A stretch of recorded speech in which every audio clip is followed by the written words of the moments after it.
think we are starting just about now. And I think we are on the way.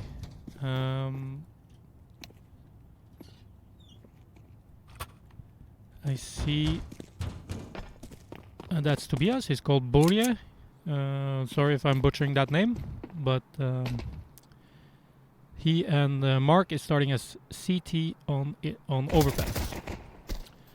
When you play wingman tournament, you are only playing one side,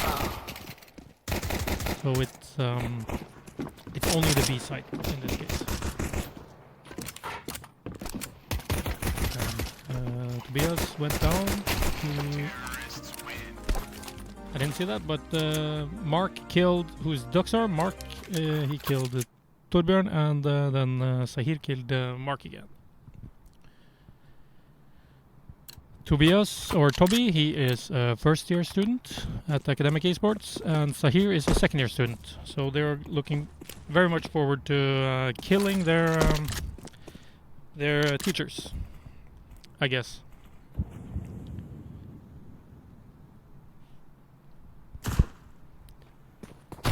This is our first show, and hopefully it will go well. We had some technical difficulties in the beginning, so I'm sorry that we are delayed. But we are trying to fix it as we go. Just as we see Sahir and Tobias go 2-0. It's the best of... Is it best of 16? So it's first to 9, I think. And then we will see if they want to play a second map.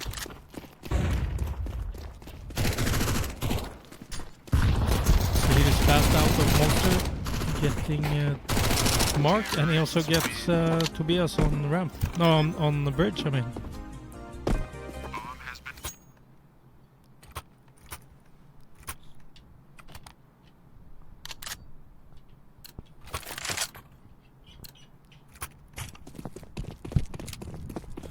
The teachers need to up their game.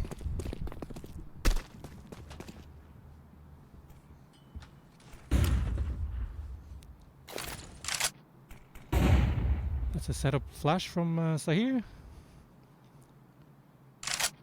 We might have a biased viewer because the auto director, we didn't figure that out perfectly before we started, and I'm sorry. We will try to fix this between match, or at least for the next show.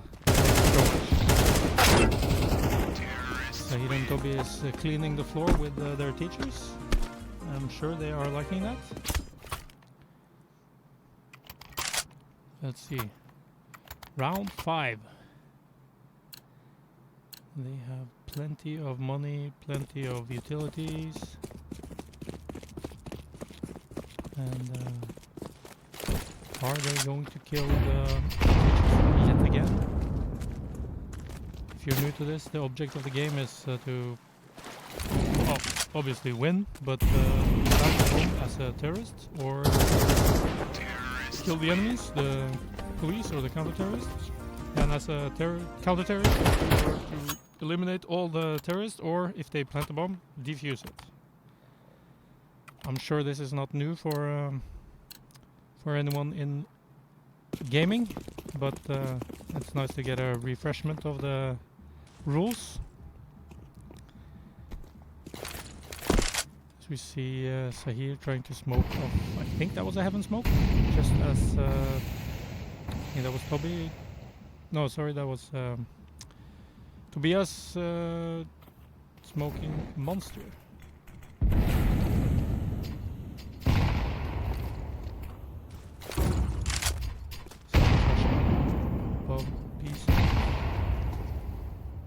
This is a standoff. Both the terrorists are outside of monster. They can be flanked from trees. Ooh, Boris Mark Duxor gets a kill. And so he kills Duxor. Boris is pushing and he gets him. So it's 5-1. The teacher are finally on the list, or on the board, for the points. They only get, I think it's 2 more, so it will be 3-5 if they get the 2 last rounds. And then they switch sides and have to play as terrorists.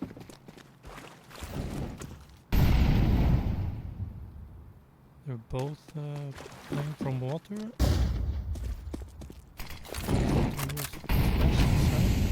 They both smoke and Molotov the short position, which is kind of redundant. The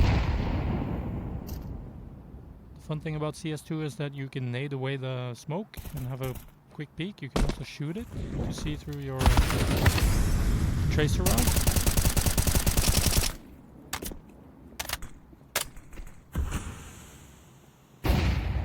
We had some action.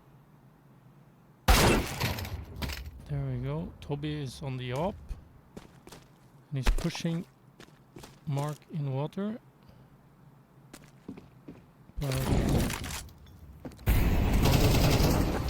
so he gets marked from bridge.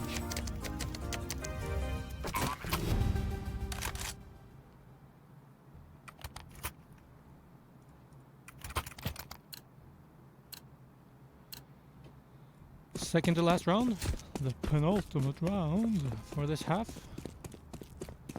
And we are on the way. So here's setting up a flash, and the CTs are actually boosting. It's kind of cool. I hope they are also watching their... Oh, it's Mark. Toby pushing short. I think Tobias is playing from graffiti, yeah. So they have a good plan for this round, it seems, for the T's.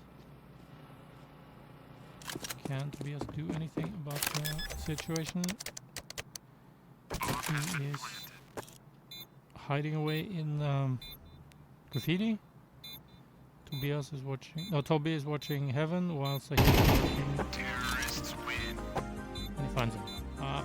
That's the half, so that's 7-1.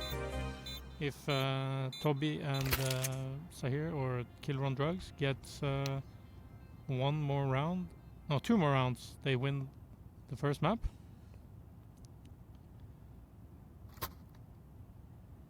Let's see if this is a T-sided map in Wingman, because it looked like it, but that can also be just a skill issue.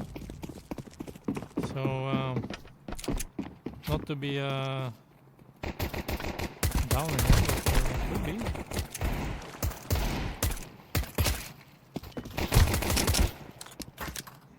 It looks like... Ooh! And Mark gets a double kill at the end, so it's 7-2.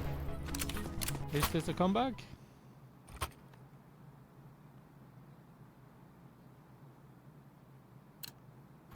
Let's see. Mark going for the Galil.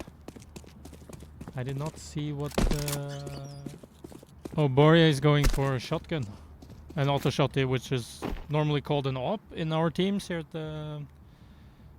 the UIA. Because it's very overpowered in CS2. Or at least it feels like it. It's got big damage, big...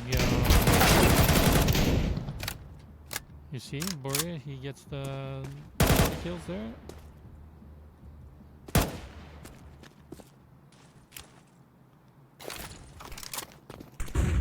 There we see Mark and pushing out monster together.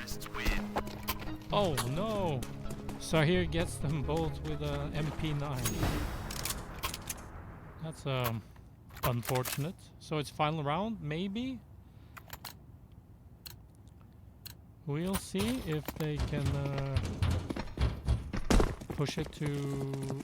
I guess it should be overtime. I've not done a competitive wingman before, so I guess it should be overtime. But that's 9-2 for the the students. And we will find out the next map and we'll be right back.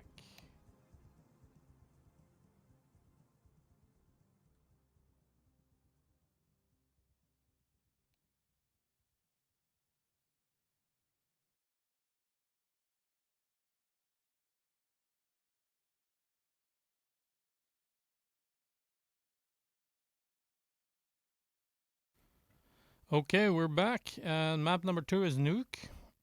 I think it was picked by the teachers, and it looks like there's a team connection problem, maybe? Because I cannot see Boria in here, so they might be restarting the game. So yeah, that's a restart, and now we're ready for map number 2. So it's a map. Oh, sorry, it's a best of 3. So if the teachers have a comeback here, we will see a third map. I don't know what map that will be. And we see teachers starting as terrorists again. Going to control or window. They get Sahir early. So it's a 2v1. He needs to do more of that. And he does. He gets 2 kills rapidly through double doors and through window. So the teachers are in a deficit. 1-0 for the students.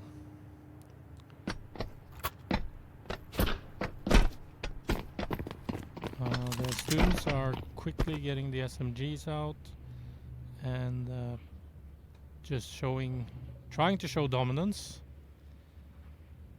If it works, we'll see. It's early game still. Double doors opening from the inside towards B plant. And the same here as in the previous map. We are playing on only one bomb site, so it's only B here as well.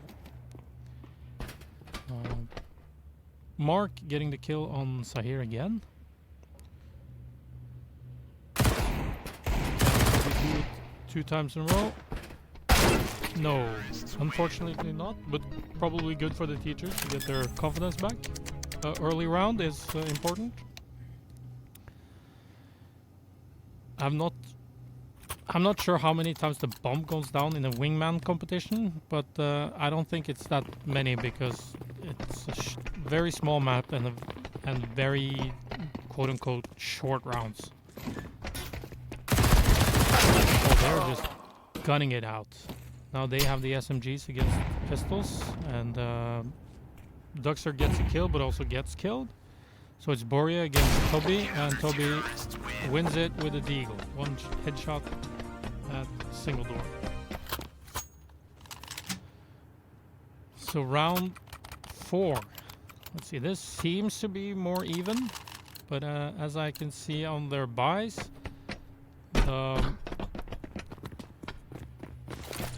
they're keeping 1 MP9, it seems like. Oh! The MP9 goes down. Toby is dead. Can Sahir save this round? Oh, he's low. He has 6 HP, and Mark helps out after Boria gets him down to 6 HP. So it's a two round for both teams, and it's a competition, guys. Boria is on the scout. He drops it. I don't know if there's not a sellback feature in the... It should be a sellback feature in the new CS2, also in Wingman, I'm not sure. They have both AKs now, so they have the firepower against Sahir, who's on the MP9. Toby is on the M4A4.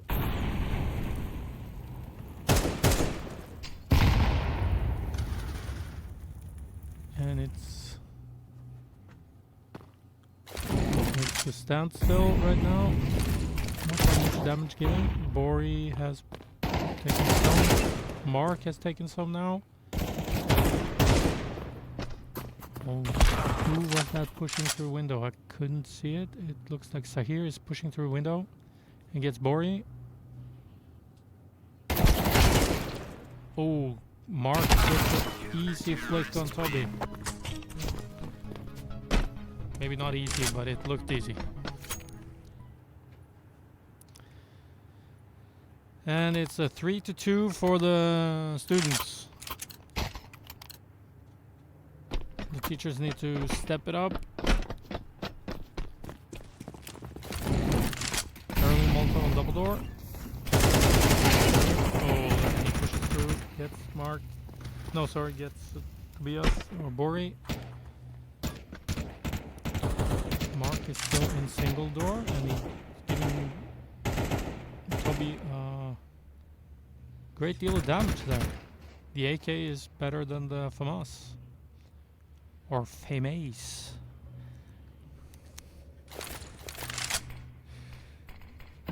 French weapon is subpar. Oh my lord. Duxer is on... I can't see exactly how little damage Sahir needs to give him, but it's like less than 10.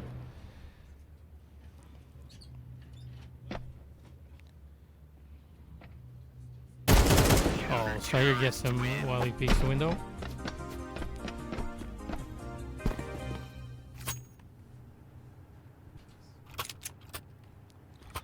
So it's 4-2 for the students, and it looks like Mark and Tobias or Duxor and Bori is going for a deagle round. Sahir misses a bit with the Molotov, but it spreads, so it's still good. Throws a nade through the window.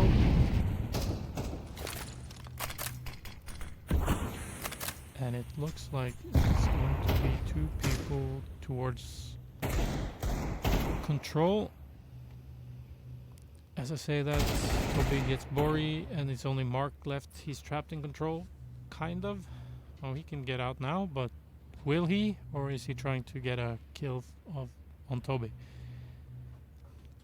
Let's see what he does. He's playing the patient game. He has 40 seconds, just about. They got a crossfire, and yeah, he's in trouble. That's unfortunate. 5-2.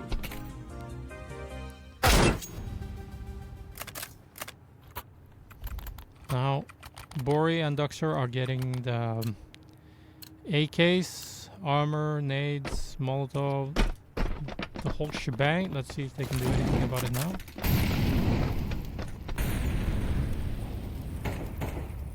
It's kind of the same opening. It's a safe opening, mollowing the double doors and single door, or both. T's open the double doors, but Sahir smokes it.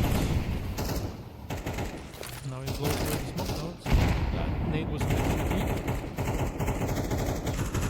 Getting some damage to Duxer, but still not enough to be dangerous. Let's see if we can get some going here from the teachers. Duxer gets nailed by Killer on Drug X.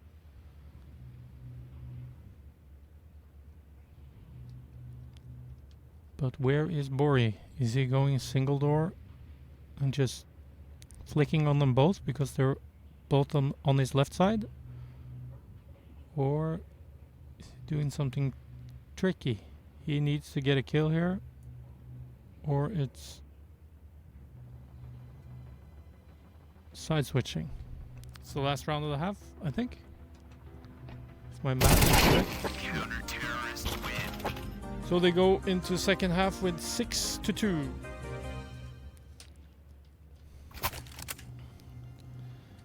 Is this a CT map then? Maybe, maybe not.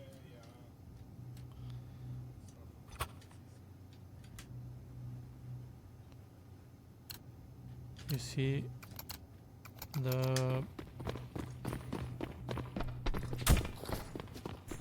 good they're saying to each other, so it's still a friendly game. Mark getting a kill on both. Nice. That's a good start. One more round now and we can say it's pretty competitive. If you're hearing some sounds in the background, we're just setting up some technical things. Trying to fix it to be as good as possible. Sorry about that.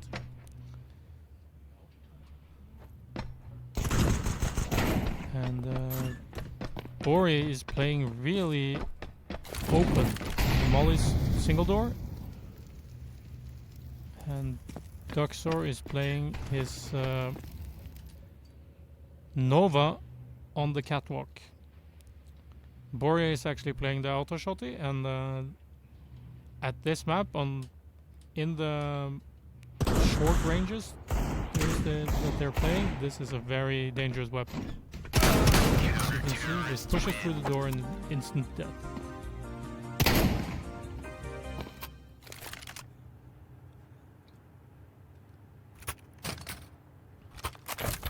Four to 6. It's definitely more competitive in this matchup. Let's see what they do. They do an early nade on double doors so they can volley through it and separate the two teams who they have in control. Oh, and Toby gets Bori in from control, but Duxor kills him back.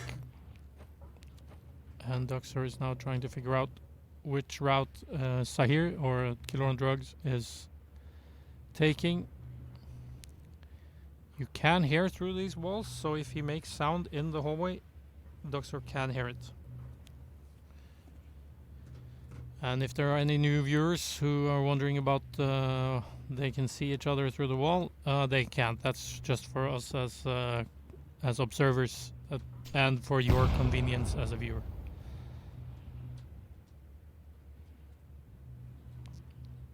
You see here pushing double door, but Mark is patiently waiting for him. So now it's only a one round lead for the students, and I think they are pretty broke. They can do a pistol and armor maybe. Yeah, they're opting for one pistol each, an upgraded pistol round.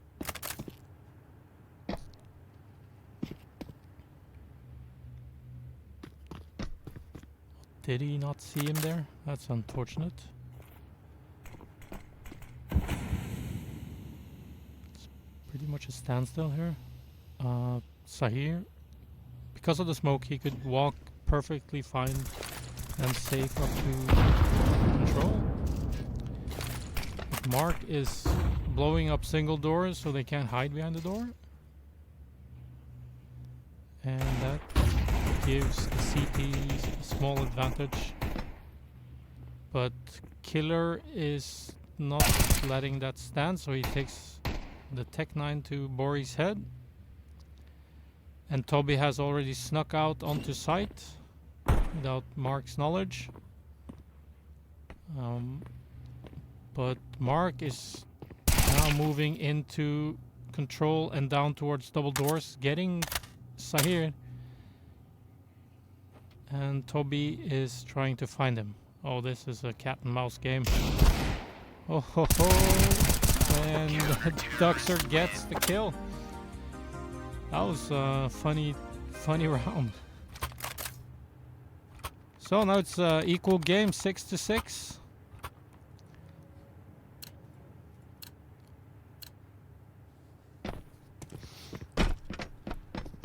See what the teachers do. They blow up double door early, and now they can't cross to control. He mollies it, so they have to keep distance.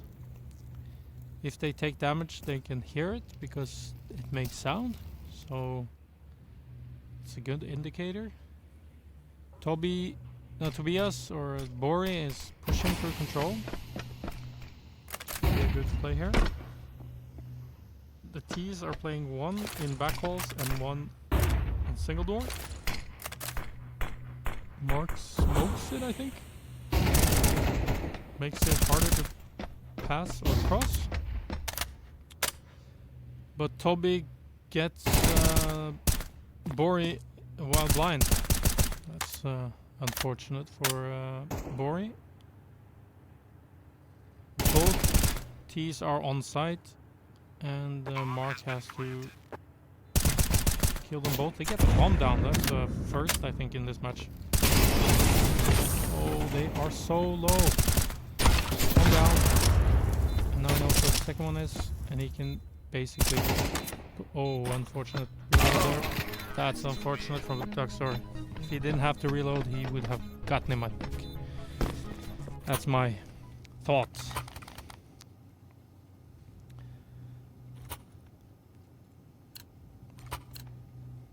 We see Toby here buying Molotov as a T early. They drop each other weapons and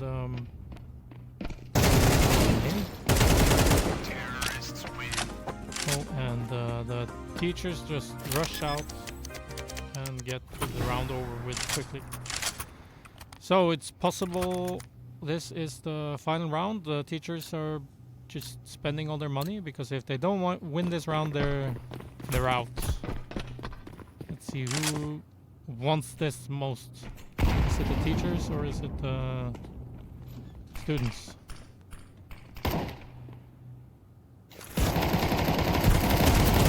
Roy is actually peeking early through double door, and Mark is pushing through single door early. Students have to push out double door, but they get Mark killed, and it's a 2-0 map advantage win for the students. They can now brag about this to all the other students, and the teachers have to they probably have to fail them in all courses. Well, that was the match part of this show, and coming up soon is a interview part where both Mark and Tobias are showing up in our interview studio. So thank you, and we'll be right back.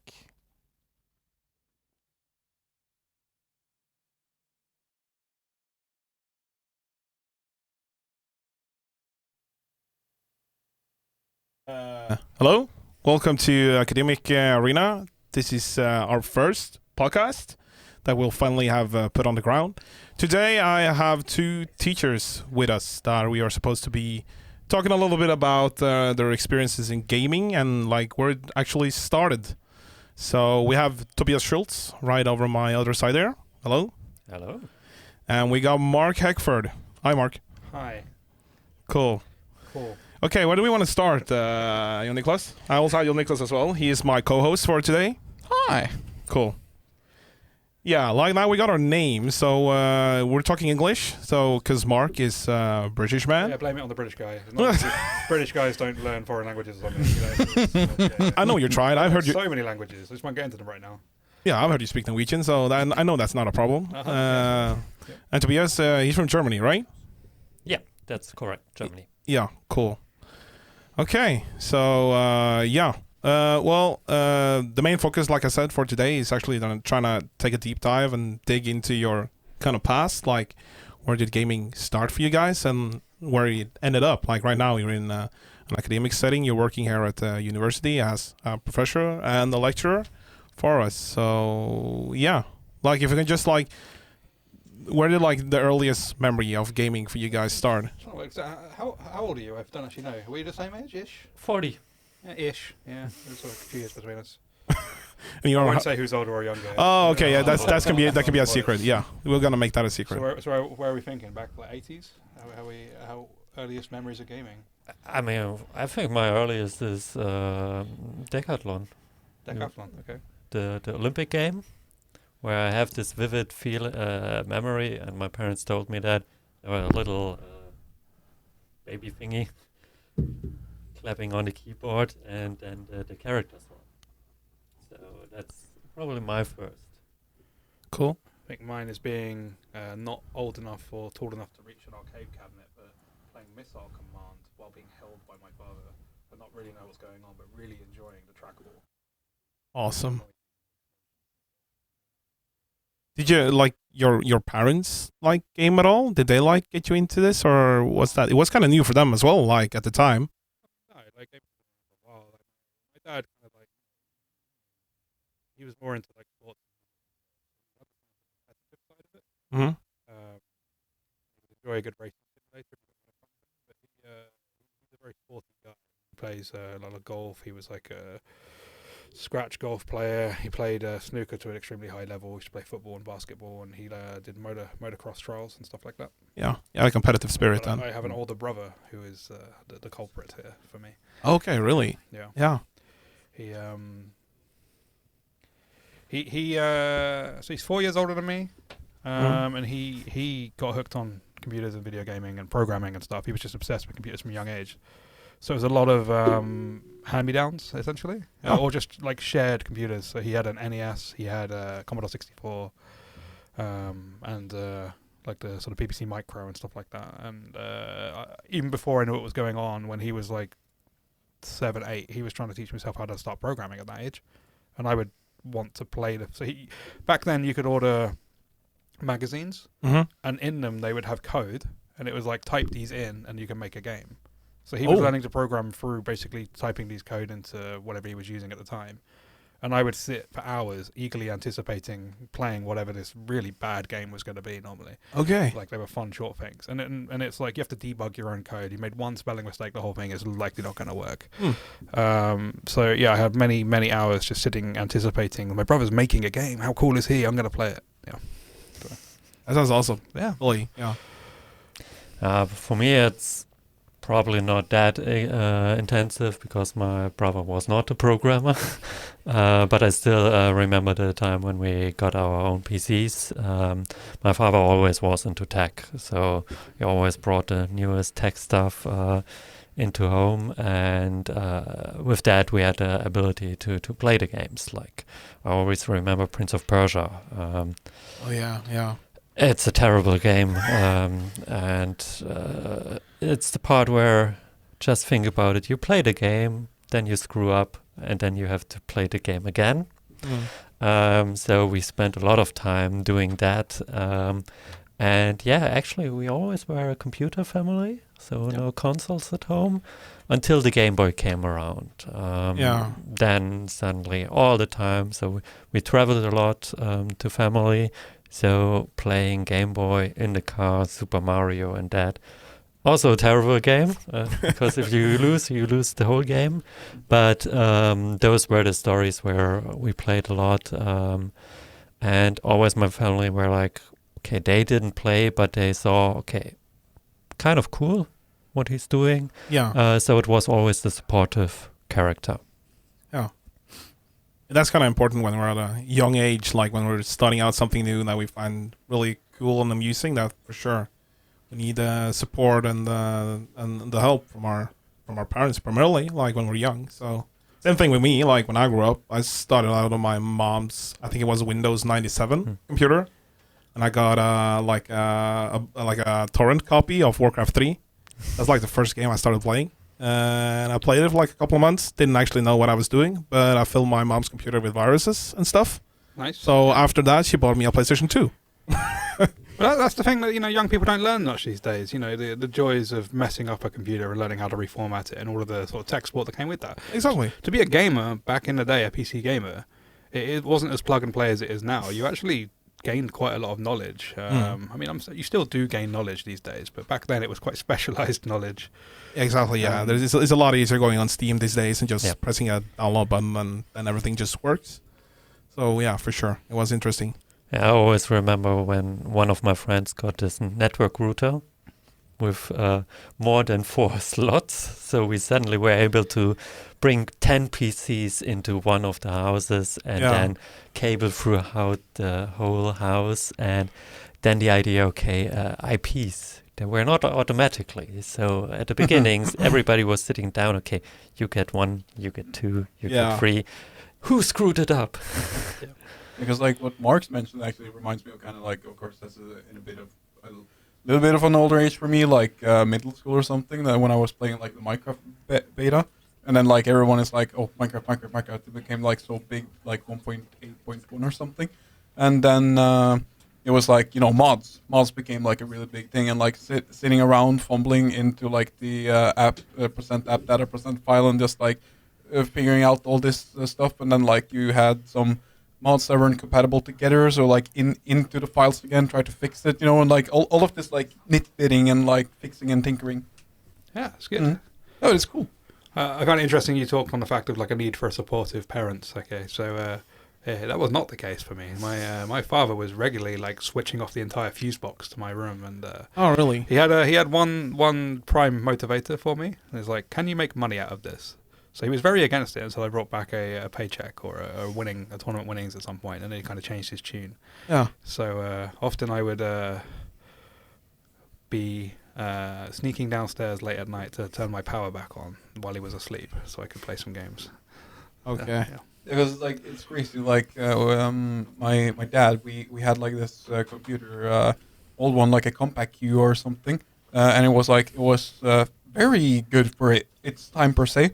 But I have no idea how many times my dad or my mom has threatened to throw that thingy out of the window, you know, because they're not tech savvy. But thinking about it now, I think it's so weird that like they're pretty green on that stuff, but they still had like that computer that back in the day then. And they also was like a bit like, as you said, like, you know, like video games has kind of been like a bit, it made me sort of like the black sheep in the family, you know, that like, oh, that was like kind of more the direction I went through, you know. But still, back in those days, you know, like they were very on, like me and my sister are Disney kids, you know, and we got like a lot of like the Disney interactive like PC games, like the Emperor's New Groove game, Monsters Inc. Fear Island, you know, and then like on the Xbox, like the Finding Nemo game and all that. And honestly, I still love those games, but I just like it's just like so fun when it was like so like aggravating and everything for them, or just like they really wasn't like very techie or like didn't necessarily want me to like do that stuff, you know, but they still bought me games, and just like their fault. Their fault. They gave me games. It's like yeah. So my parents bought me games as well, but it was. I think they had a very clear line for me of like, as long as my grades were good, and as long as I was still maintaining like playing football, skateboarding, snooker, all the other things I was kind of into, my different sports. It was up to me to kind of balance everything. My attendance in high school was very bad. It was, I'm honestly open saying it, I had 50% attendance my final 2 years of high school, but I was in the top 0.5% national average grade-wise. So my parents honestly didn't care. They were just, as long as your grades are good, we don't care about the attendance. These days, they would be sued and I'd probably be taken away from them for that. But they didn't mind. So they supported it because I was making money playing games and I was having my hobbies and doing things. But I didn't have the best school gaming balance, so to speak. Yeah. Yeah, I mean, with my parents, it always was the same with the idea, if your grades are not that good, but okay enough, they didn't care about it. Same time, I played a lot of handball, so mostly my grades were bad because of the handball, not of the gaming part.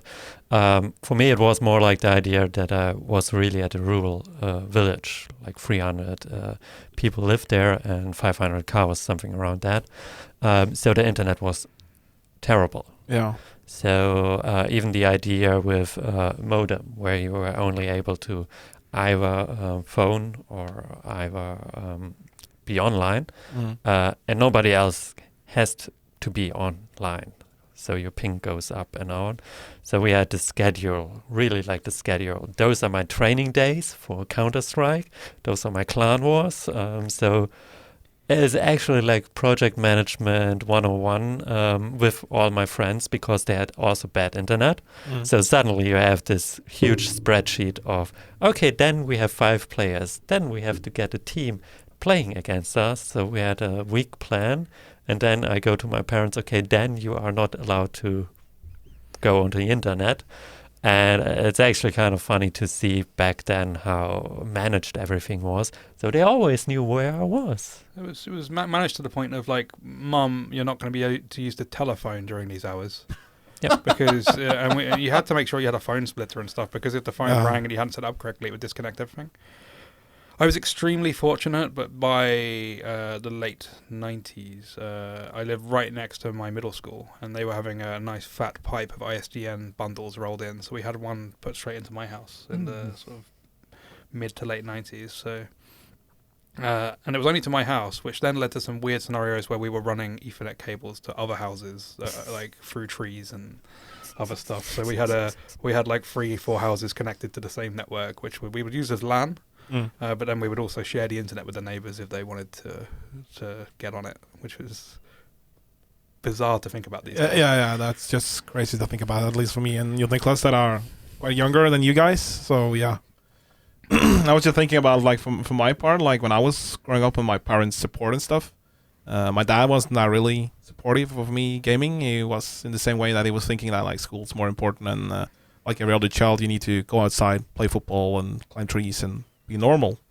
But I think my mom, after she bought me the PlayStation 2, after I filled her Windows PC with full of viruses, I think she understood that gaming was really important for me, like because I had a troubled childhood for different reasons, and I think she understood that it was a really good like escape for me, or a pause button. That like when I had some bad days, that it was really nice for me to just get inside and sit down with my PlayStation 2. I usually played a lot of Rayman, Crash Bandicoot. They were my favorites. Of course, Sly.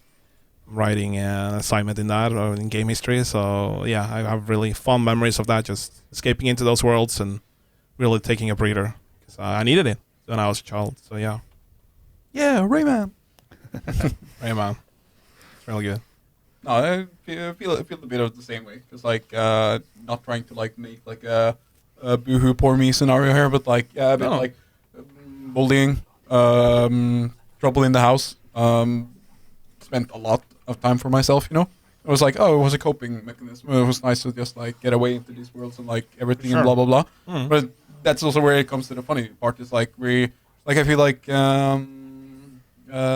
we became like these like Game Boy Advance / DS kids, you know. Like it came to a point where everyone had them in the at elementary school, and like, you know, trading wirelessly with the on Pokemon, you know, because it was like, while everyone did have like Game Boys, no one had the link cable, so it was like, we can't like do anything together, you know. Yeah. I had the link cable, and I got my parents got a nice letter home. This is one of the first times I got suspended from school. Yeah. Out of a few times, but we had a technology class. I was in the metalworking, in a nice big lab, and had these big benches.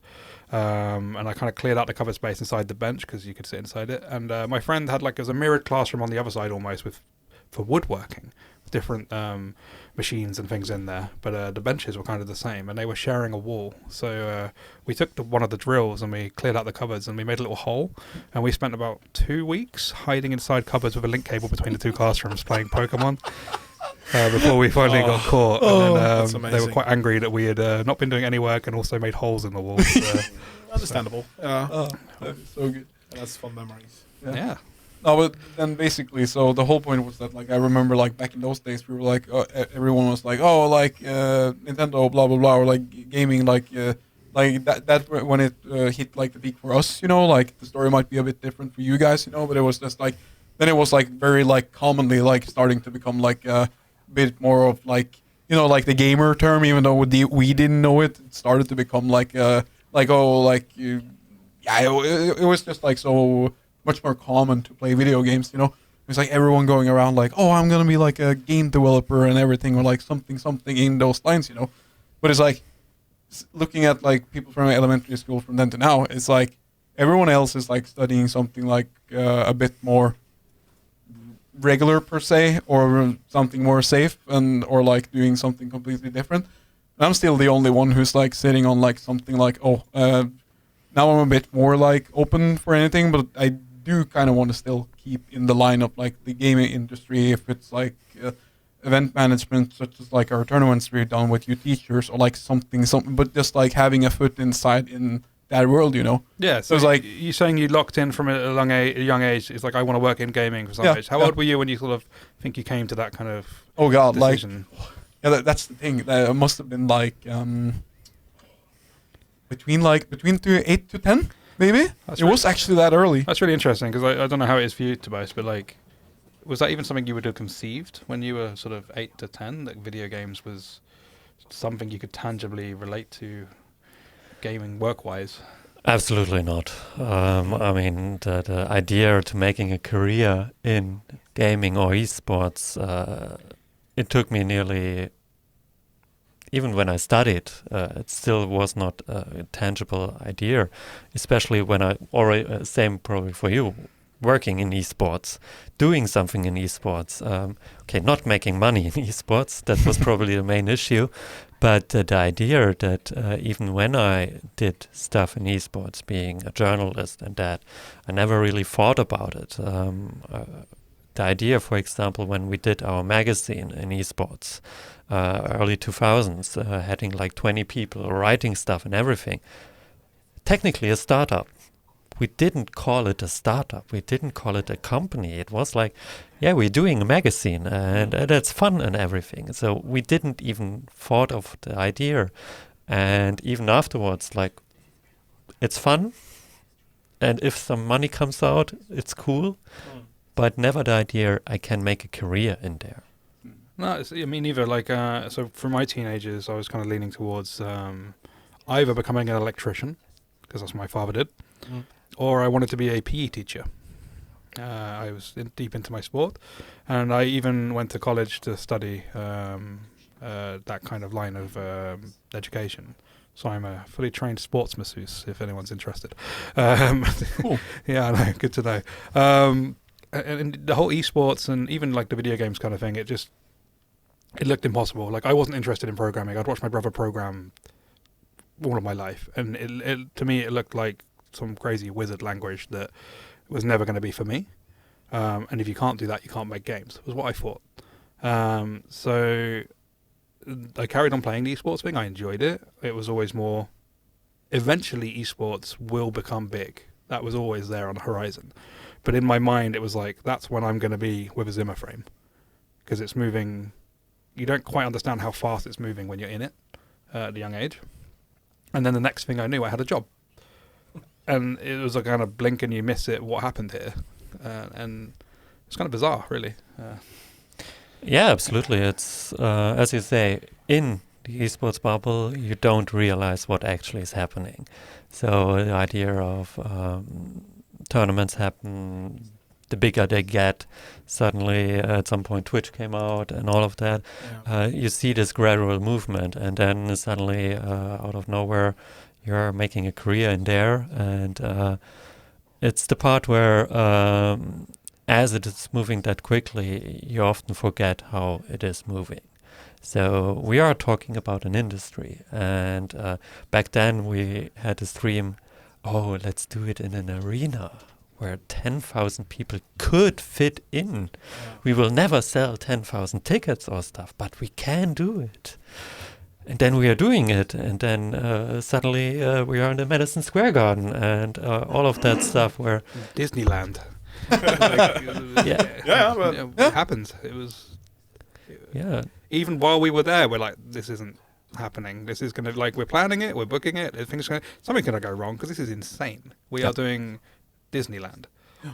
And, you know, these events just kept happening. Yeah. So...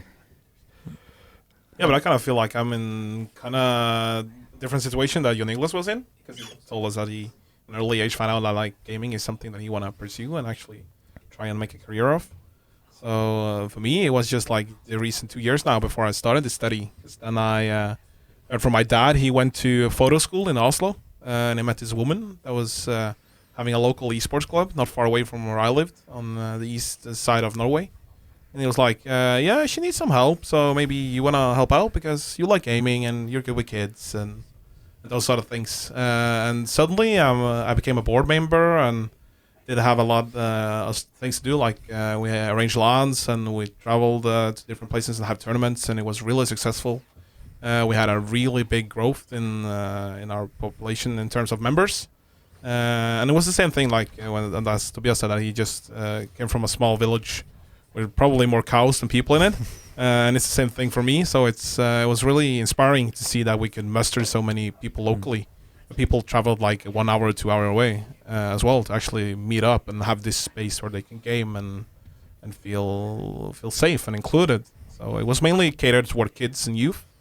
So then I just figured I just stumbled upon this study just randomly on Google, and then I was like, sure, I want to work with this. But these smaller events, these grassroots community events, they are the bread and butter of esports, and that is where, obviously we have a course here where we're teaching stuff, but you don't get to just sit in a classroom and learn everything theoretically. You get out and we make you run these events and do these events, because only by participating in and being part of these communities and these groups do you gain the experience and the knowledge. And it's like, we've noticed it with many of the students that come here. They have these backgrounds where they've been involved on some aspects of the esports community through their youth, and through that they've stepped into positions of like management or project planning or broadcasting, and it's all extremely useful and transferable. And then you just come here and you get to harness it, hopefully. So Yeah. Because it is, as you said, William, with like, people coming from left and right, like a couple of hours away to like participate and everything. Yeah. Like in my career per se, I was that person.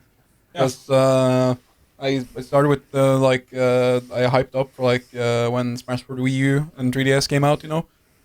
Really excited for that like peak of like Nintendo in my opinion. And then like it finally came out. A friend of mine in Oslo introduced me like to the competitive scene. Started to like compete on a bit of like a varying level. I dare to say that I was absolutely so bad throughout like the lifespan of the fourth installment, or like from 2014 to 2018 when Ultimate came, but then kept on like playing in Ultimate and became a lot better. But there's not that big of a scene here, unfortunately. So like semi-retired, but. Since you digged a bit about your past, Mark, like what games did you actually compete in? Quite a few. My main game was Unreal Tournament. That's that was my my home, essentially. Who would call it that? That's not the. Is it the one that's like Quake/Do? No. Yeah, you're gonna offend a lot of people by saying that. Though. Yeah. I'm sorry. It's just. I also played Quake to a lesser degree, but like it's like League of Legends versus Dota. Yeah. It's that. Yeah, because Unreal is the first, or so there was a game called Unreal, which was a single-player game that had a multiplayer component. Yeah. And then there was Quake, which had it was a single-player game with a multiplayer component. And then eventually they all both of them ditched the single-player part and just focused on the multiplayer, because they saw that's what the people really into. So a game called Unreal Tournament came out in 1999, and that really hooked me in. Quake had Quake World, which came out first, I believe, but it wasn't really until Quake 3 that really took off with Quake and became. I think it's fair to say that Quake 3 was the biggest game in the world at one point, until Counter-Strike grew up and became what it was. Unreal Tournament was it was a very very big game, but it was always the number 2 between Quake and Unreal Tournament. I'm sad to say.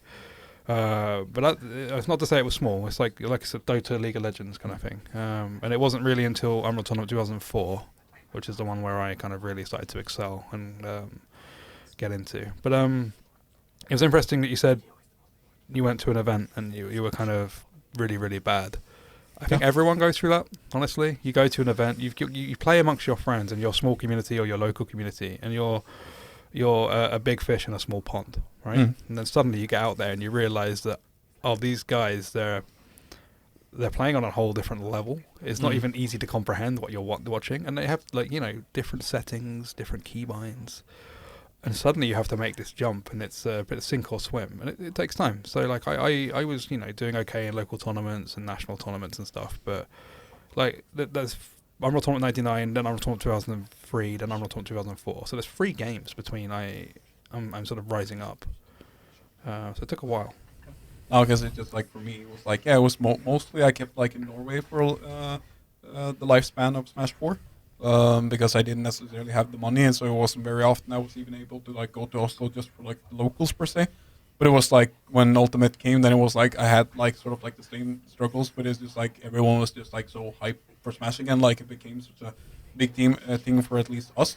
So then I like traveled a bit more and everything, but like all of a sudden I think it was like after like a tournament in Stockholm in 2019 or something, the folds finally sort of like that's when I started to like escalate, and then like in COVID as well I had so much spare time, so it was like kind of like a bit like around like 2019 2020, that's kind of like when I peaked and everything.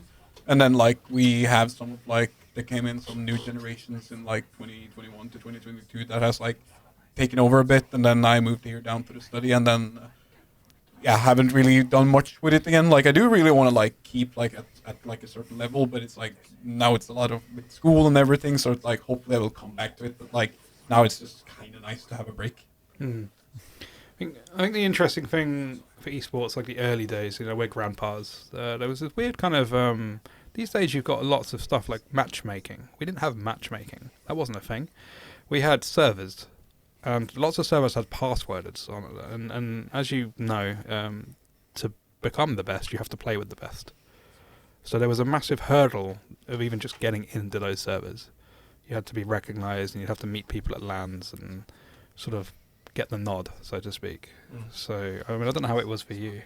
It was other than the official matches and stuff, it's quite hard, right? Yeah, absolutely. You had this community feeling quite extreme with the LAN parties and everything. So you were already a community. You knew the people, and that's something where, with the matchmaking, you can gradually raise the bar and getting better and better.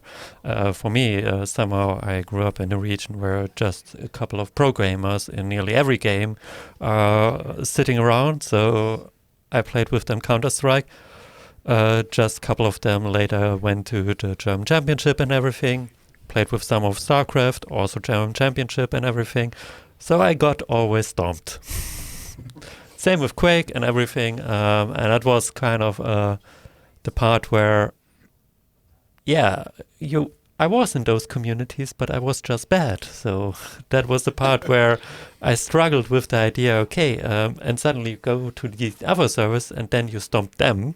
So it is this weird part where, especially in Counter-Strike, we never found our sweet spot, our spot where we had competitive games. Either we stomp them or we get stomped. And that is something where with the matchmaking nowadays, you are more motivated to train in that. Back then, at some point, I said, Counter-Strike is not my game. I just give up. I think we should move forward a little bit. We have made up some kind of questionnaires for today that we're supposedly getting through. Okay. Herman is getting stressed, I can see. You can tell. Herman is our producer who's lingering at the background, so he's been gestating at us a little bit. Especially now that we talked a little bit about like your childhood basically, and like how you got introduced to gaming and how it felt for you guys. How did you end up like putting that into an academic sense or into like a career? Where did the first step start where you actually understood like, okay, I can actually live for this and work for it, like make something out of it? We've got very different paths between us. So, I mean, do you want to go? Yeah, that's really interesting. So, I mean, making money out of it is like now April 2023. Oh, okay, it is that early. That early, I mean, never really made money out of it. As I said, I had a startup where, for my age, think about it as a young one, I did lose a lot of money, even though it's not a lot of money, but for me, a lot of money. But it's the part where it was never a career or making money out of it. It always was a pet project. Same with, I was a journalist, then I went back to school, then I had a time of World of Warcraft, also no money. Then I started my PhD, had as a side project doing esports research back in 2009, which was cool. But over time, that became more and more. So more and more research and more relevant topics in there. But still the idea, my main research topic was HR. Yeah. And now with the idea here, it switched. So my main topic is esports, doing HR on the side. So it's actually kind of relatively late that this happened. So I always had this safe environment with HR and that. But yeah, it's something where in research, there are not a lot of researchers who can dedicate their whole time on esports. So that is also why I took the job, because that was offered. So it's this contract where like I cannot say no to that. Yeah. Because, sorry, I said early when I made late, yeah, April 2023, that's not very long ago. But as I've understood now, like, you're also, like, their researcher, per se, in our course. But now you also have a course now in game history. How has that gone, actually? I don't know how the students are liking it, but I think so. No, but have you ever tutored before in, like, teaching, like, in regular classroom like that? Yeah. Oh, yeah, I mean, okay, you have, teaching yeah. I do for now over 12 years. Okay. But never esports. So nearly everything on HR, organization theory, entrepreneurship, all the business stuff I did. And over time, I put more and more esports cases in there. So talking about the business model and all of those topics. And actually, that was always kind of fun to see that suddenly certain students who never spoke with me, never did anything with me, suddenly I talk about Fnatic or G2. Suddenly the spark comes out. And recently I met a former student who is now at PwC, got a job as an esports consultant. I know we don't talk about esports consultant and stuff, but he got a job doing esports. And that's kind of cool. Yeah. Very cool.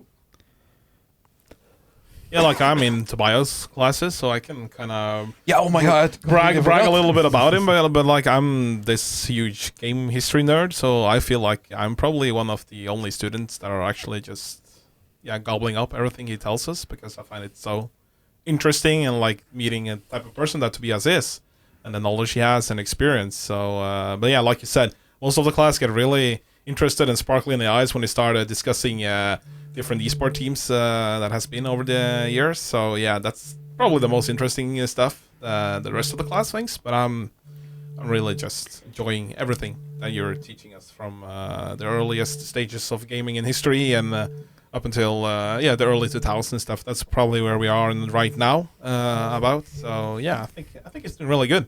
I really enjoy his classes. I'm looking forward to them. It's a shame that we only have them each other week and not every week, but that will be changed. I don't know. Yeah, because speaking of, I think we forgot to mention a bit, because their host William here, he is in the first grade. Meanwhile, I am in the second, but we are equally as old. I don't think we said our age. I'm 25, and you are? I'm 25. Yeah. We're equally old. I didn't know that. We still refuse to comment on it. So no. We talked about it earlier. Yeah, probably. But we're so young yet, so we're not ashamed of actually telling our age. Yeah, no. Yeah. flaunt it at us, rub it in. Yeah, it's a small taunt. We just need a small taunt. I really don't care about my age. You shouldn't. Why should you care? Like, yeah, I'm gonna be honest with my age when I'm getting older. Not old, but older. Yeah. Yeah, but cool. What about you, Mark? Like, how did your entry into like career and esports happen? You think? I was playing at these events in the UK, like primarily tied to like the Insomnia event, which is the largest in the UK. I was also playing around at like Epic Land and other places like that. So, I kind of developed outside of my main game, which is Unreal Tournament. I had a habit for basically playing lots of games. I was quite a broad gamer. And I kind of started doing what I like to call competition scumming, which was I would look for like the low-hanging fruit in terms of sponsors going over the top in terms of prize pools. Okay. and I would try and get early access copies to these games. Normally, like there was this period of time where every single publisher was like, we're gonna launch a game, no matter what game it is, we're gonna try and do esports. Be like Far Cry 2 on the Xbox. Let's do esports. Let's throw some money at it. Let's see what happens. Yeah. So I'd be like, okay, let's try and get an early copy through contacts. Let's practice a little bit, and then let's break the rules. Yeah. Because they had really bad rules, these games. So I particularly managed to offend Ubisoft when I got to the grand finals of said Far Cry tournament, and I got 1 kill, and then they'd had a map that was way too big. It was 2v2 team deathmatch, which is a bad format anyway, and we just went and hid and laid down in the long grass. So like, you know, their produced finals was basically 10 to 15 minutes of just looking at grass. Yeah. And they hated it. And I was like, well, it's in the rules. You wrote the rules.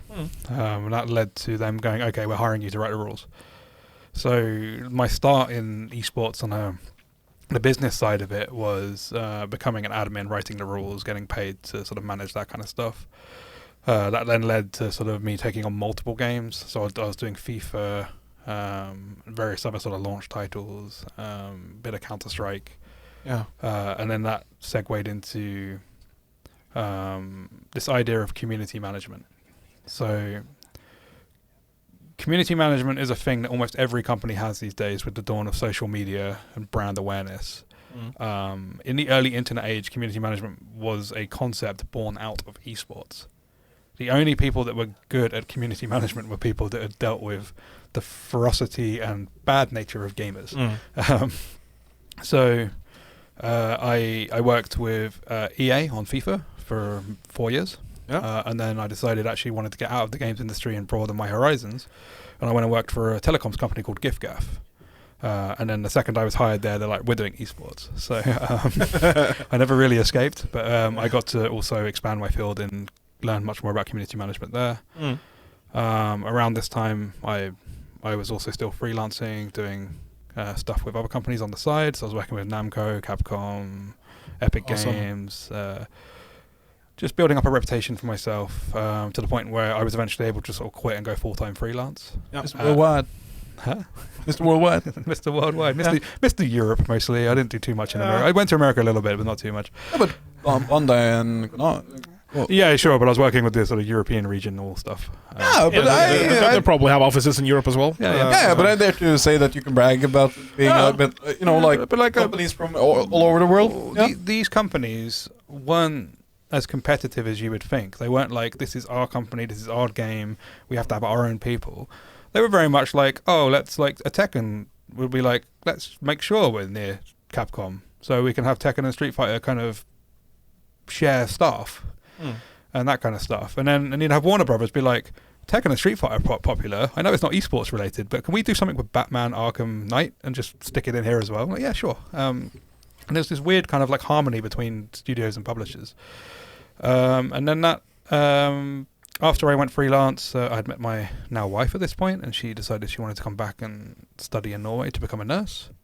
So I was like, well, I'm basically going to go freelance, so let's just see how it goes. Before Brexit, thankfully. We won't touch on that subject too much. I claimed asylum and now I live here. No, and then I was freelancing, and then I was like, I'm gonna, for the pension and various other things, I need to get a Norwegian job, even if it's just part time, to sort of solidify myself in the country. It's very hard to get sort of residency if you're just freelancing and most of your work is dealing with Epic or in Germany.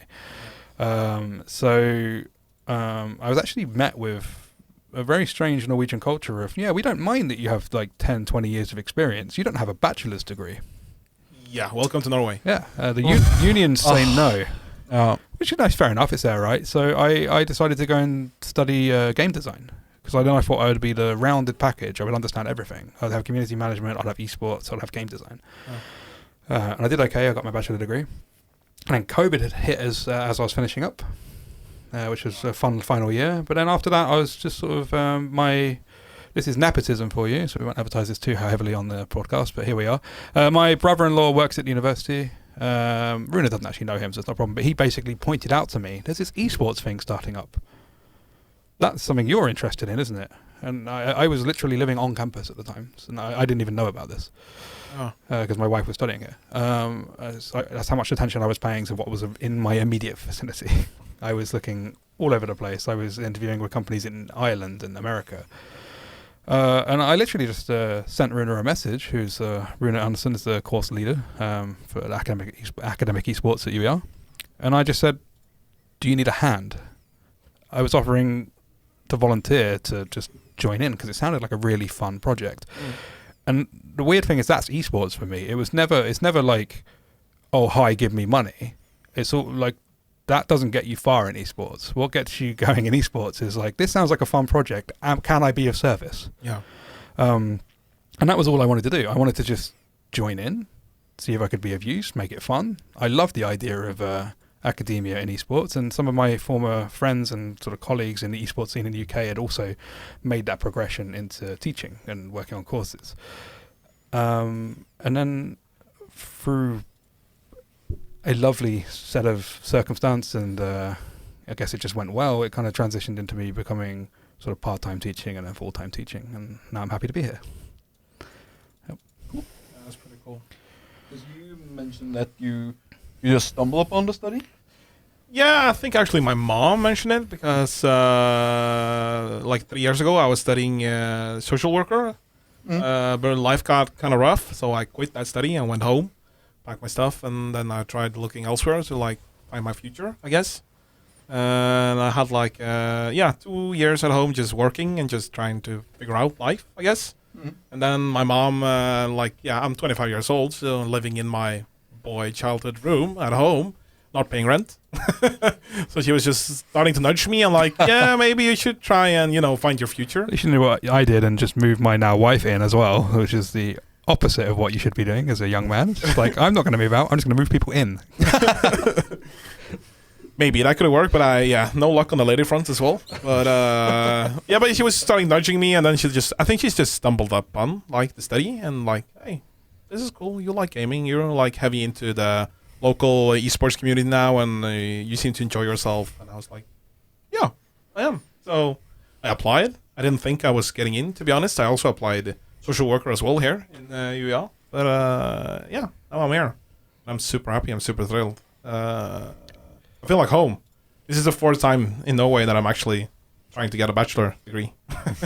And this is the most home I felt at all of them, really. Like in the university terms of things, but also all the good teachers we have. I feel like we have a good environment in class. People are friendly. They're helping out each other. Love that it's international. It's really cool to meet people from really all over the world, getting to know them and their cultures and how gaming is for them. That's really different than gaming has been for me when I was growing up. So yeah. I just think it was funny that you mentioned it because like I got out examinated from high school in 2018, and then I basically just tried to get a job in the meantime, and then I was in the army for 4 months in 2019, but my mental health wasn't as good, so I was like permitted out again. Had to like look for a job again and everything, and then like look for a study on the sideline. But as I mentioned, like I wanted it to narrow it down to like something in games and stuff, But my problem there was that I only have like the practical math and stuff, and like actually like a lot of like the schools in Norway, at least when it comes to like, oh my god, was it? I think like game development, and then like you have like animations or something. Was like you have to have like R1 and R2 math. And then some of them had like these ridiculous like portfolio assignments that they handed in because they want people that already have experience. But the thing was that I just like even though it was just like I sat down with my sister just to learn how it works to like search for or apply for higher education. Yeah. And then it's like and it goes alphabetical. And first thing A. Academic esports. I'm like, oh, cool. Let's just put it up there like the first thing, and then we had like some other stuff that was like, oh, I don't meet these requirements, but it's just for a test, Yeah. And then time goes and everything, and it's like, it's starting to become like pretty soon to like school start and stuff, but it's like all of these other are like, oh, you didn't pass the requirements or something, or like you didn't hand in like the portfolio assignments, or we just like quit you out. One of the studies just blatantly got cancelled. I have no idea. It's just like big red marks everywhere. Like this is just done. But then I came to the What does that mean? We're being signaled by our yeah, producers. keep going, Just keep going, yeah, throwing the- John off of his tracks. You might as well just read out the question they're throwing at us, William. Yeah, well, yeah. Yeah, You so- read it. I can see yeah. the whole screen. Really. AV Adam is just throwing some stuff at us. So my point was that I stumbled upon it, and then I got the spot actually. Asked if I could leave my jobs immediately. Yes, thumbs up. Had to find a place down here to live in 2 weeks, and here I am. I remember your moving troubles at the beginning. Yeah. Yeah, that was good fun. We're doing all-inclusive service here, where the teachers will help you move in, apparently. Because students didn't have enough cars and stuff like that. It was a rush at the beginning, wasn't it? I'm sorry. It's just Mr. AV is like looking like he's doing something very inappropriate on the sideline. They want you to ask us about if we are bringing anything from our personal background and lives that you're trying to use and implement in the study. So I will ask Tobias this question, because you guys are getting in trouble with the producers. Yeah. Sorry. Was trying to understand the question. It's late. It's late. A long day. No, it's I mean, it's the part where most of my research is currently on the idea what you learn in games and esports, how you can translate into the working world. And that is the part why I really like the study here. That's the whole part. So, I mean, you all know it, that the gaming part is bringing you to your best performance. And, I mean, with you smashing. It's the part where you learn a lot of skills. And this is something I learned along the time with the career in esports, or seeing it. Most of my people didn't went into esports because at some point you had to make money, but then you have like the person who is an emergency doctor, the person who is just founder of SK Gaming and still CEO of it and stuff like that, and you see how many skills they have. And that's the part where I mean, you know it, with gaming you learn a lot of skills. And the part in the study is to show you those skills are applicable for anything else. Not only the game design, not only game development, esports and everything, but nearly every job in the modern working world. Everybody's talking about hybrid work. I mean, esports is hybridity in definition. We play at home, we play with friends, we play at events and everything, and then suddenly you are doing those stuff like here, tournaments. Last week you went to Solan Center. The shopping mall, yeah. doing the event and that stuff. Southland Center. Yeah. Yeah, Directly translated, sort of, kind of. yeah. Yeah. And that's the part which is really cool, and we see it more and more with people actually looking for those this game spirit, this game idea where I have a problem, let's try to solve it. At the beginning you were talking about tinkering, the idea of I just tinker around, and that's something we see in the working world is needed. Like, not that's how we did it like 100 years, and so we are doing 100 more years. No, we need to be innovative, new ideas and that stuff. And this mindset you are trained now to show you can apply it to everything. Develop and keep continuing, which is a really cool point that you point out, considering just like how far like technology as a whole picture, or just everything, like as your whole like job itself, like, you know, researching, finding out new things, or just like how it like never stops. There's always like the next step, you know. Yeah, and that aspect of our study actually really made me calm down a bit, because I remember when I first started there, I was just making friends in class and just saying hello to everybody, and we started playing some games, and I saw especially the CS guys in class that have like 4,000 or 5,000 hours of CS, and they're sitting 5 centimeters from their screens, and they're like super inhuman reactions. And I was like, oh yeah, we're gonna game, and this is going to be like only gaming. And then the first thing Rune said in our class was like, if you're gonna be a gamer, get out the door. And I was like, oh, I'm not gonna be a gamer. That's good, because I really want to explore that part of the esport community, and that's what I want to work with. Like the thing we have now in Sørlandsparken, I felt at home. Like I enjoy taking on the role as a leader and managing people and making something cool happen. Yeah. You did a good job. Yeah, I guess my end of this stuff is I'm not an academic, right? I'm someone who's been in the industry, and I've been working doing all kinds of different things. And my sort of mantra coming into this is, don't tell me, show me. And that's what I want from the students, right? So it's not a case of I want you guys to sit down and write paper after paper after paper, which is useful, don't get me wrong. Researching, learning stuff is useful. But every other class does that. So with my class, I want you guys to get out there in the world. I want you to put these skills to use. I want you to do the practical stuff. I want you to learn production. I want you to learn how to do logistics, project management, event management, speak to people. How do you go and speak to members of the public? A lot of people are terrified about speaking to an 8-year-old enthusiastic Mario fan and trying to build that rapport and relate. And you guys are learning it. You're doing a good job. And that's going to continue. And I'm going to keep throwing curveballs at you. And you're going to keep learning. And you're going to keep failing. And you're going to keep improving. And that's part of it. And it's the thing I love about gamers is their adaptability, right? You guys, amongst any other group, are very quick at thinking on your feet and adapting. So it just allows me to have even more fun and throw even more curveballs at you, which makes my job a blast.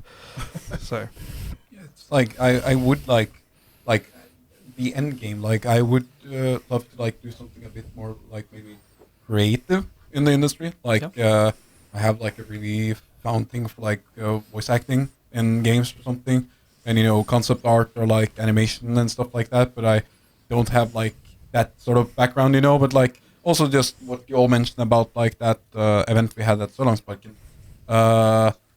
That is also like something that is starting to like spark up. I just like those events and everything, and I had it at the back of my mind while being here. Is that like this is really relevant in like a job context, and it's like this also could be something that I could, which I really do enjoy, but like maybe I can also learn to love it. Maybe this is what I will do.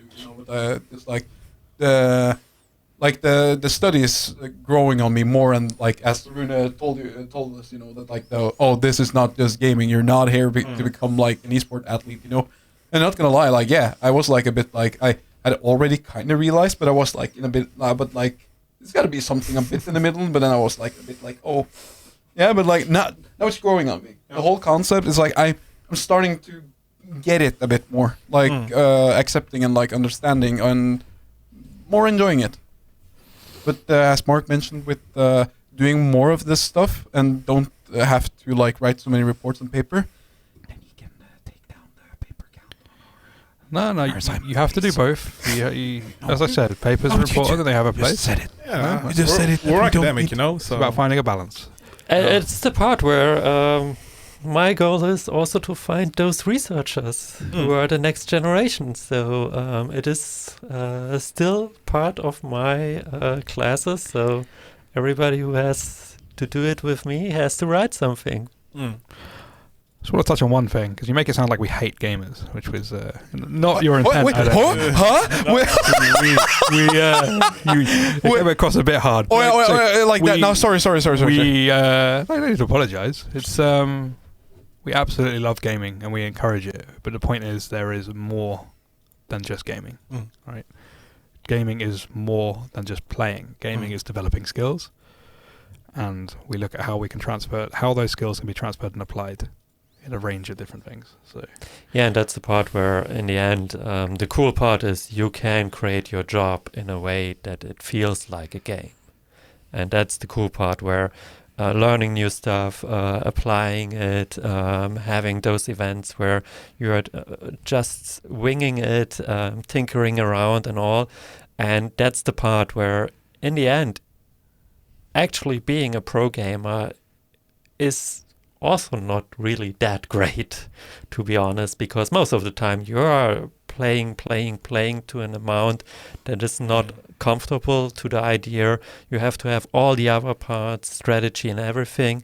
So most of the time, those people who are not playing have the most fun because they can do all the other cool stuff, being the event organizer, where seeing the light is going out and the fans are erupting. You are experiencing that.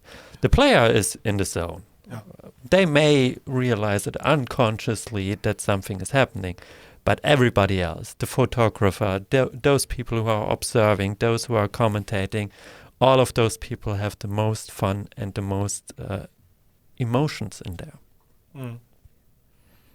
That's a good perspective. The best possible job you can have at a large event is to be the one that is basically floating around, just making sure everyone's all right and everything's going fine, so you don't really need to do much. So you just get to vibe. Yeah, And just enjoy mood it. manager. Yeah. You get to just sit I and loved it. enjoy. I love All that. the months of planning are paying off. Yep. The crowd's happy. Yep. Everything's going well. There's no greater feeling than that. Yeah. The pizza is on its way. the, Hopefully. the half liter is in your hand. Beer. Half? Half? Have you been to a British land? No, actually. Because something that way it's only half, sadly. Yeah, this has been a really good conversation. I feel like we have got some good perspectives on the table and had some good talks and discussions. And I just wanted to end our first podcast here on Academic Arena with just asking you simply, what's next? Like, what's on the horizon? What are you personally working on to further improve your skills as an academic esport lecturer? As we're wrapping up, I'm going to make an addendum to a comment I made earlier then, which is I was only in the top percentile of grades because I was kicked out of a few classes that I wasn't doing so well in. So stay humble, folks. While I think on the question, Tobias, you can go. I'm nicely passing it off to you. Yeah, your research. Tell us a little bit about that. You're doing some research, right? Yeah, a lot of. Probably my next big thing is the second edition of my Esports is Business book. Yeah. That's, let's say it that way, that needs to be finished because it's in my contract. And the other is the handbook of esports, which I do with my colleagues, which is big. Yeah. So you will get a book where you can throw at people and you need to have some muscles to throw it. Oh. But those are the big ones. But besides that, so many million things. For me, I'm actually finishing up a master's. I have to write a thesis soon, and I guess my research is going to be looking into how to phrase this in a way that's going to be short enough to fit on the podcast. It's getting a bit dark and bleak, so bear with me. The world is a troubled place at the moment. We have a lot of displaced people. We have refugees. Countries are thankfully taking in refugees and being hospitable to everyone coming in and trying to sort of integrate those people into society. The traditional methods of getting children to sort of integrate into schools with other children is through the medium of play. So but there's a lot of focus on sport. And I want to do a research project into can esports be used as a sort of barrier for sort of bringing children from different cultures together and sort of developing language skills, or can we develop games specifically tailored to that with an esports mindset? So I might make something, I might just purely research it, but essentially I'm just looking at better ways we can sort of integrate children with each other and build cultural understanding using esports. That sounds awesome. Hopefully it is. Yeah, we'll see. Yeah. Maybe the results are that it's terrible. Don't do it. But that's We never know, we never know. It's worth a try. It's worth a try. Yeah. That's what we need to know. Exactly. That's the point. Does of it research. work or not? Yeah. Gotta take some risk in life. Other than that, I'm looking forward to doing a bunch of stuff with you that I'm not going to announce now because it'll be a surprise. But expect many more events and many more challenges thrown at you. Looking forward. And for you, John, there's going to be some electronics and stuff that's going to get a bit wild. So, yeah, That's fun. Yeah, but awesome. Okay, yeah, but I think we're gonna wrap up our first podcast now. Thank you, Tobias, for coming, and thank you, Mark. This has been cool. thank you for Thank having you. us. Yeah, and thank you, Nicholas. Thank Like you, host. William. Yeah, I think we did a good job. I'm happy. Thank everyone. Thank Yeah. Herman. Thank Yeah, Herman. thank Herman and Adam. Yeah, there are behind the scenes guys. We can do this without them. So yeah. And this is actually Herman's main project. Yeah. Yes, It's the just so third people year, are so, aware, yeah. this is the man of the hour. We're just volunteers. We just wanted to fill our schedule with more things to do because That sounds good. filled enough. Volunteers. Yeah. Yeah, but we're gonna wrap it up. Thank you. Then we're gonna see you guys on Academic Arena hopefully next week or the other week after that. Every other week. Every other week, yeah. That's a plan. Okay, Yes. cool. Right? Yeah. Yeah. Goodbye.